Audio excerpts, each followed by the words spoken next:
Bonjour, aujourd'hui j'aimerais vous présenter un Gundam qui est issu d'un manga qui présente des histoires inédites autour de Gundam Bullfighters. Et il s'agit du Gundam Schwarzritter. Alors je suis désolé, je le prononce certainement n'importe comment, mais je n'ai jamais fait allemand, donc voilà, vous m'en excuserez. Qui est une version différente, qui est en fait une des premières versions d'un Gundam qu'on a vu vers la fin de la série. Et qui est donc le Mask Second G Generations Mobile Suit. Donc c'est un Gundam que j'ai acheté en fait à Manga Story quand j'étais à Paris. Ne tenez pas en compte du prix qui était ici, puisqu'il était vendu au départ à 32 €. En fait, je l'ai pris parce qu'il était en promo. Il était à 25 €, ce qui est un peu plus cher que le prix japonais, mais légèrement plus cher. C'est tout, parce que en fait, normalement, il est à 2000 yens. C'est pas le Gundam que je recherchais, mais je le trouve sympathique et il est sur la même base.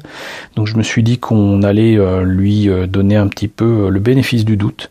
Et je pense que j'arriverai à en tirer le meilleur, puisque j'adore ce genre de, comment dirais-je, de couleur, où le noir permet quand même de tirer le meilleur du doré ou du cuivré.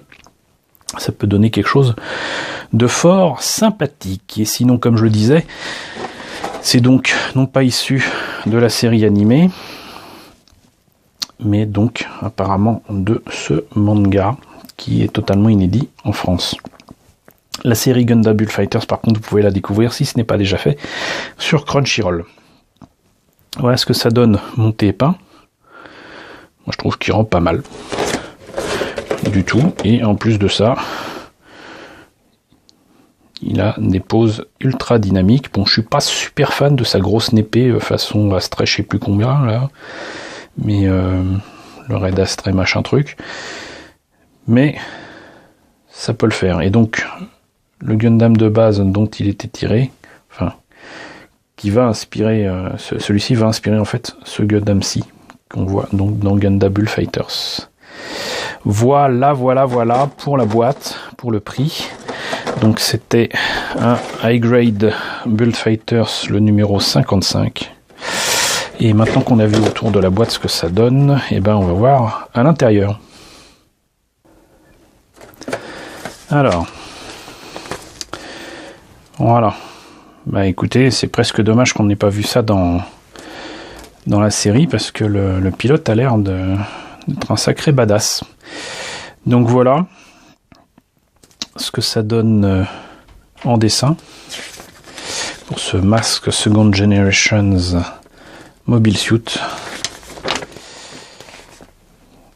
Et voilà donc les autres inspirations de base pour cette version customisée d'un Gundam. Il s'agit d'un Cathédrale Gundam.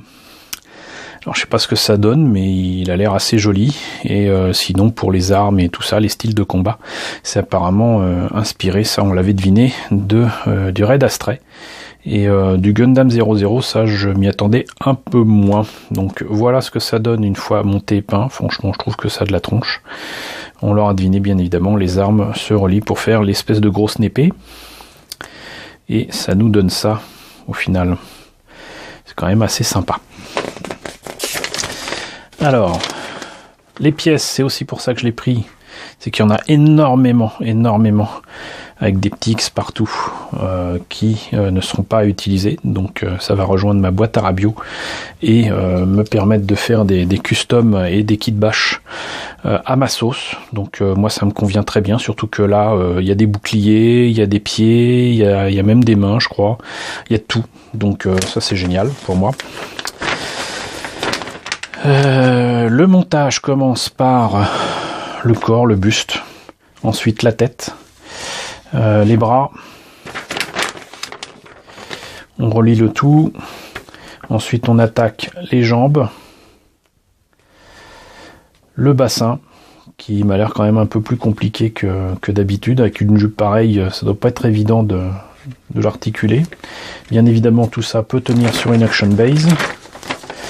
Ensuite, on fait les espèces de backpack qui sont aussi donc la grosse épée qui peut donc être tenue soit en 2 morceaux, soit en un seul morceau pour faire la grosse épée qui tue. Et voilà, c'est pas ce qui m'intéresse le plus. Des autocollants malheureusement et pas des calcos, mais ça sera utile notamment pour les yeux, peut-être pour les parties noires. Des fois, il y a quand même des fois où les autocollants peuvent être sympathiques, mais pour d'autres pièces, je pense que je préférais quand même la peinture. On a, ça m'étonne quand même un petit peu, mais des pièces qui sont plus proches du marron foncé. Je sais pas si ça se voit bien à l'écran, que du noir. C'est pas vraiment du noir, il y a du marron. C'est proche du marron en fait. Mais c'est superbe quand même. Hein. Voilà.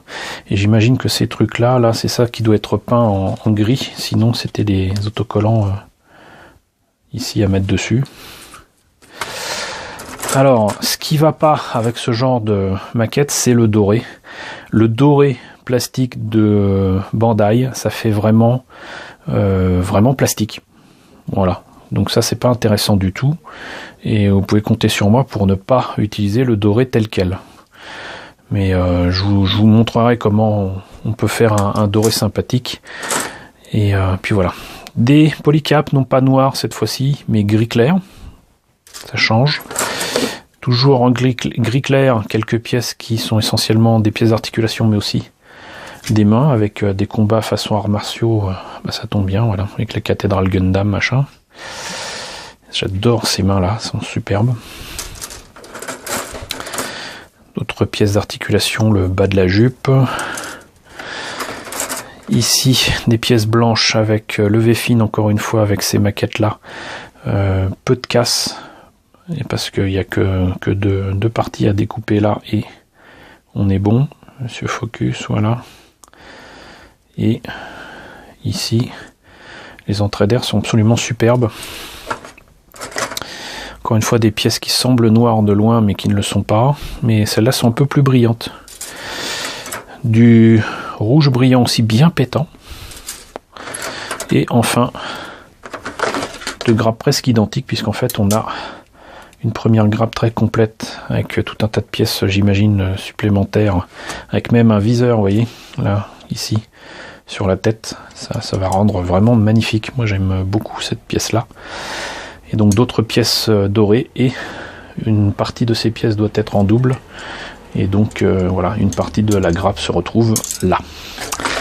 Voilà, donc contre toute attente, moi sincèrement, je pense qu'il y a moyen de tirer le meilleur de ce kit et de ce mecha, même si c'est pas la version qu'on connaît dans la série Gundam Bullfighters. Ça devrait le faire, ça devrait faire même grave. Donc j'espère en tout cas que cette présentation vous a intéressé, que cette version noire et dorée du je sais pas comment il le prononçait, Denial Gundam, je sais pas comment on le prononce, qui est donc le Schwarzritter, vous a intéressé, sachant qu'il est aussi donc une évolution d'un Gundam qui s'appelle donc le Cathédrale Gundam. Donc ça fait quand même 3 mechas qui ont l'air d'être sacrément badass à découvrir. Voilà, je le rappelle, hein, Gundam Bullfighters est disponible sur Crunchyroll, donc n'hésitez pas à aller voir ce que ça donne sur ce site si vous connaissez pas encore cette série. N'hésitez pas à me dire ce qu'il en est dans la section commentaires, ce que vous en pensez. J'en perds mes mots. Et donc n'hésitez pas à liker, les pouces bleus en ce moment c'est important, n'hésitez pas à partager, c'est tout aussi important, n'hésitez pas à vous abonner si ce n'est pas déjà le cas. Coucou d'ailleurs aux nouveaux abonnés qui nous ont rejoints, on a dépassé récemment les 1500 abonnés, c'est juste génial. Coucou d'ailleurs aux grands anciens qui me suivent depuis longtemps, joignez-vous à la fête. Merci à tous de votre fidélité et je vous dis à très bientôt pour la présentation de nouvelles maquettes Gundam.